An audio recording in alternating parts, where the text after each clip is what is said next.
Hey, what's up guys? Alright, so I know I'm late with this review, but I still wanted to make a video because there's a lot from this week's chapter of Black Clover that I actually took away from and actually enjoyed and really want to talk about. And I think, I want to say the biggest takeaway I had from this week's chapter was the way Tabata showcased exactly how much stronger some of these characters have actually become over the half-year time skip.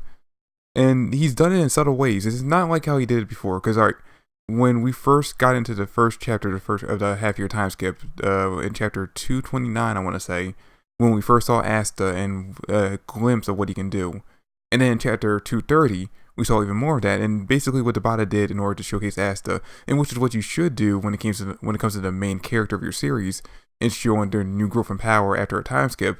You want to do it in an explosive way, show it by having him go in there and very easily and handedly defeating minor enemies, to the point where now we can see that people like these characters, these Spade Knights, who probably would have been, sure, they would still been easily defeated by Asta in the past before the time skip, but he probably would have had to go into his black form in order to defeat them as easily as he did in this in chapter 230 and 229. But he was able to do it in his base form for most of them, and really only went into his black form just to go into overkill when it came to defeating the big boss of the Cadero. So yeah, like I said, when it comes to showing off exactly how much stronger Asta has become, he did it in a very explosive and in-your-face way.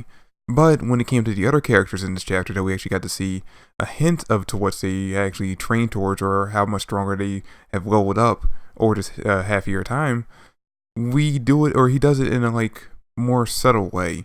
It's not really in your face, it's kind of just laid back. Like, for a perfect example of this is when it comes to Mimosa.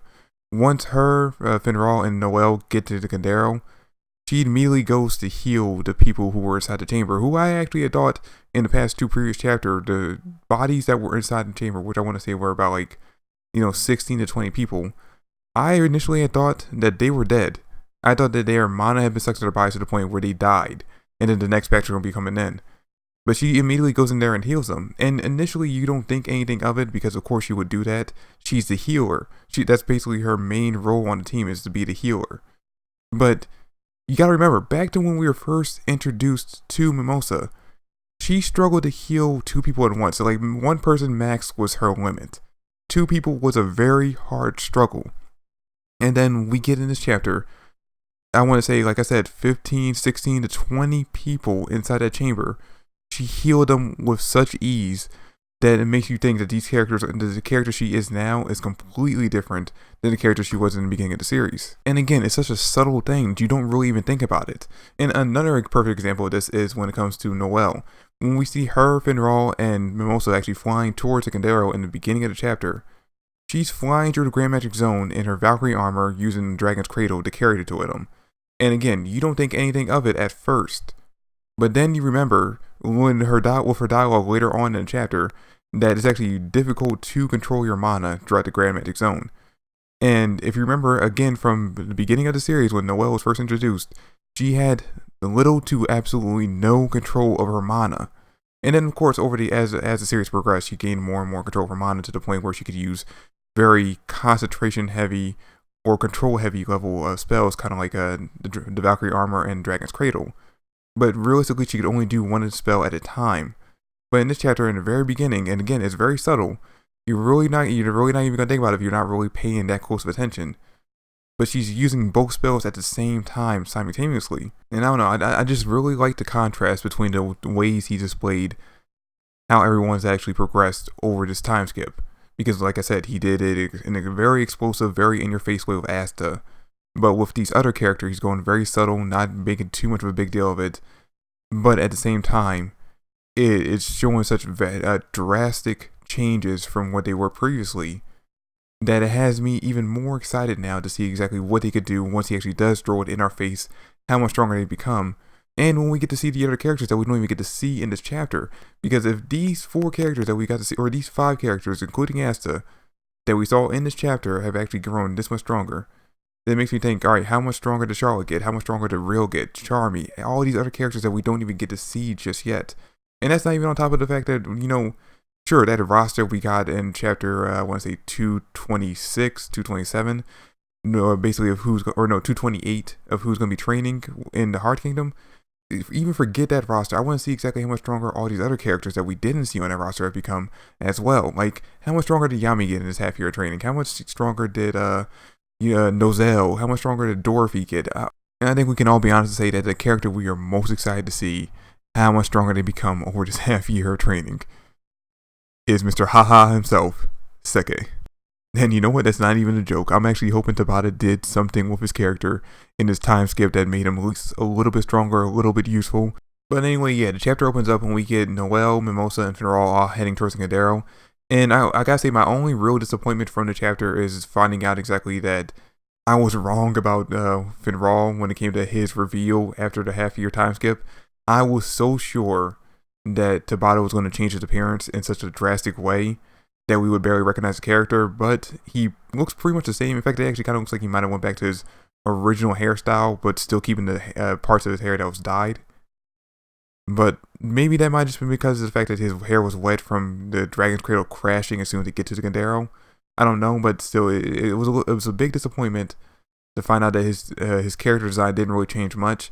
And I'm hoping that the fact that Tabata didn't change his character like he did the last time Finral got a power boost or got like a character change to himself, that maybe instead he's going to be changing his power in some way, like maybe like the reason why he didn't change his appearance is because his power is going to change or his abilities are going to change such drastically that he focused on that instead.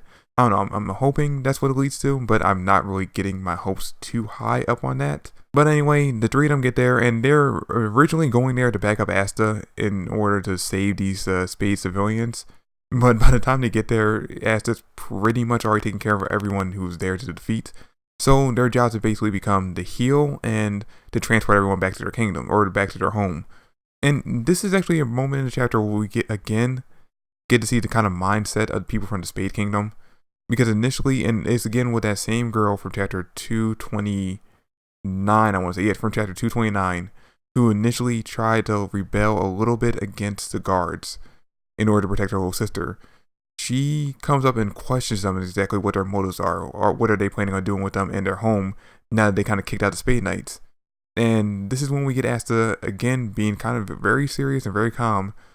Says, what do you mean? It's your home. You're just going back there. You guys can do what you want with it. And when you look at the faces of these civilians in the chapter, you can see kind of like the changes going there. Like you can see what their mindset is or what they're thinking right now. Like at first there's a lot of distrust because they don't know these characters, and as far as they've been conditioned to think, there's no good deed that's done to them without some kind of ulterior motive that's going to fuck them over in the long run. So they're very questioning, they're very distrusting of Asta and them.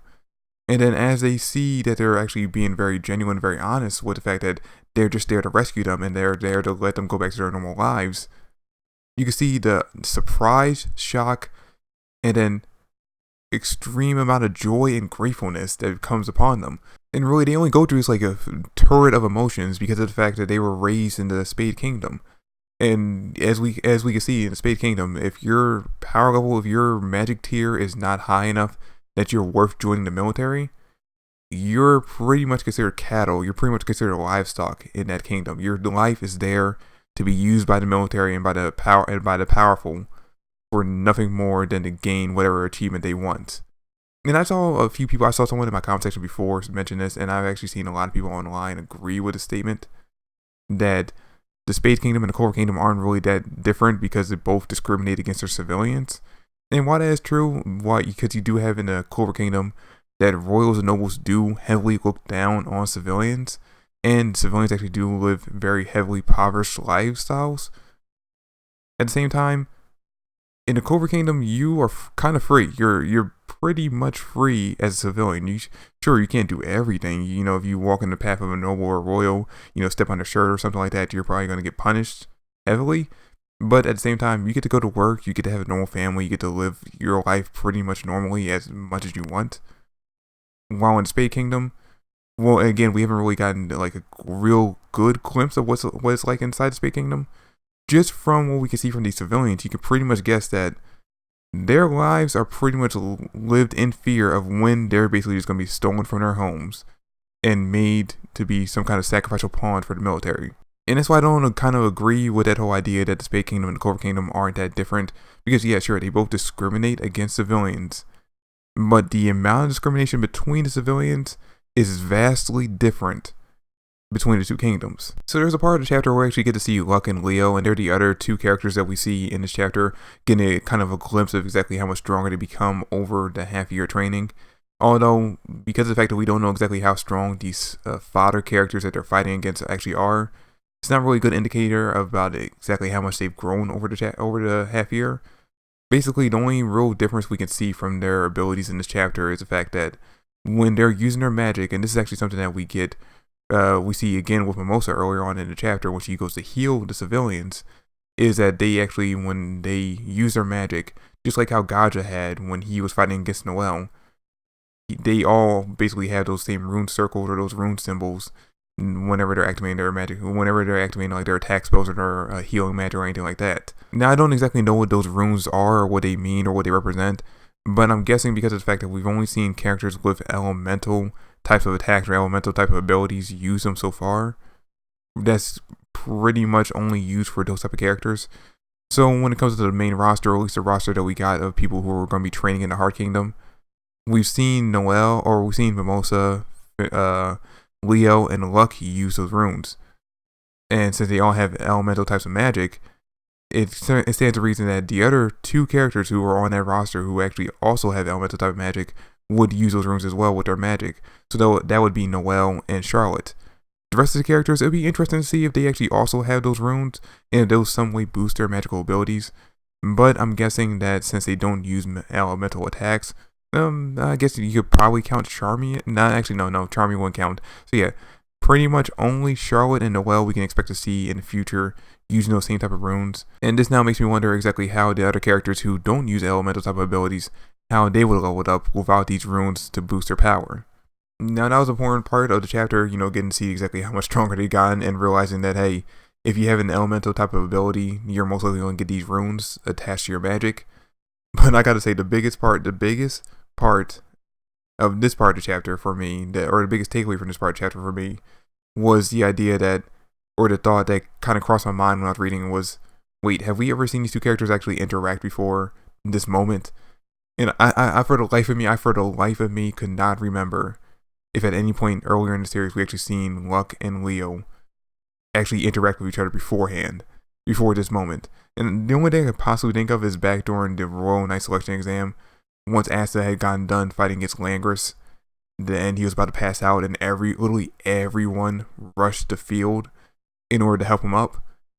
And since Leo and Luck were both technically there, I think that might have been the only time we actually seen them in the same panel beforehand.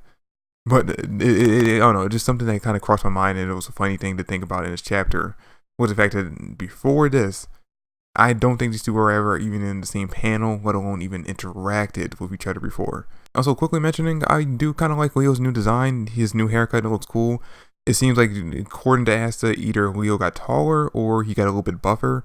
I'm not exactly sure which one he was referring to when he talked to Leo with that magical tool in the chapter.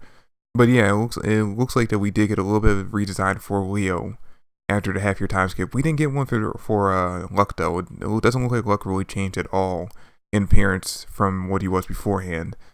Okay, so before we end up leaving off with the Spade Kingdom civilians, they do kind of hint at what's going to be the big three bads of this arc. And I mean, I hate saying big three bads because of the fact that we know that Megikuo actually is the big bad for this arc, or at least we assume he is. At the same time, he kind of seems like he might be end of game or end of series type of big bad. Like he's the Kaguya level, like big boss that they're going to be fighting at the very end. Even though I'm hoping that he really isn't. That way we can actually see Black Clover go even past him. But at the same time, I don't know exactly if he's not the big bad. Who else could possibly be even higher than him? Doesn't matter, I'm kind of rambling. At this point, we actually get to find out exactly who the big bad or who the big three villains for the Spade Kingdom that they're going to be fighting are, and they consider them, or they call them, the Dark Triad. So in this Dark Triad, we have Zenon, who's actually the newest member according to the dialogue we get in the chapter, and seemingly is that character that we saw back in chapter, I want to say 227. At the end of it, when we saw that one single person from the Spade Kingdom had attacked and demolished a lot of the military from the Diamond Kingdom. Then we also have Vanica, who I can't tell in the chapter if it's a guy or a girl. I'm guessing more towards a girl based on their appearance. but we don't really get a confirmation in this chapter. And then, of course, we had the leader of the Dark Triad, or assumably the leader, and assumably, based off his appearance, the king of the Spade Kingdom, Dante. Now, we don't actually get very much from the Dark Triad. We don't really find out much of their motivations or their goals, besides the fact that seems like they're kind of after world domination. They're planning on just taking over all the kingdoms for themselves. We find out in the chapter that they actually have demonic powers, or they gain some power from the demon. We can assume Megikulo. I don't really know exactly how they gain that power. It's not really stated in the chapter. I'm assuming they form some kind of contract with him. Other than that, I don't know. Maybe we'll end up finding out later on that Megikulo actually isn't a threat. That they basically just been holding him hostage and actually been like draining his blood or something, like some sick way of, just taking his demonic power for themselves in order to, further their own goals. But really, we don't really get exact reference to that, exactly how they gain power from Megikulo. We just know that they gain power from some kind of demon. That's given them the immense amount of power that we saw Zenon have in the previous chapter when he actually defeated a bunch of Diamond Kingdom soldiers by himself. And speaking of Zenon, the biggest takeaway from this, besides the fact that, because we already knew they were evil, we already knew that they're the big bads, I want to say the biggest takeaway from getting introduced to Zenon is the fact that he looks very much like adult Julius, to the point where I had to do a quick take. It's like, wait, when did Julius turn evil? But no, yeah, this character looks exactly like Julius. I mean, well, not exactly, but he looks very similar to him, to the point where they could have been twins, even down to the fact that he has a mark over his eye, just like Julius did. But yeah, I'm not sure exactly if this is Tabata saying that there's some kind of connection between the two characters, or if he's just basically using an old design and revamping it to get this new character. I'm not exactly sure, but you can't deny the fact that the two characters look very similar. So I'm hoping that in the future we will see some kind of reference to the fact that these two characters are, connected in some way. Maybe Julius actually comes from the Space Kingdom and he diverted over to the Clover Kingdom at some point. Or maybe he's like Julius's long lost brother or something like that. I don't know. But anyway, guys, that's pretty much it for the chapter. That's it for the review. Thanks for watching. Hope you enjoyed. Let me know in the comment section down below what you guys thought about the chapter. If you enjoyed my video, I don't know, just let me know in the comment section down below what your thoughts are. But that's it for the video, guys. Thanks for watching. I hope you enjoyed. If you did, drop me a like, subscribe to the channel. I would greatly appreciate it. And I'll catch you guys next week. Peace.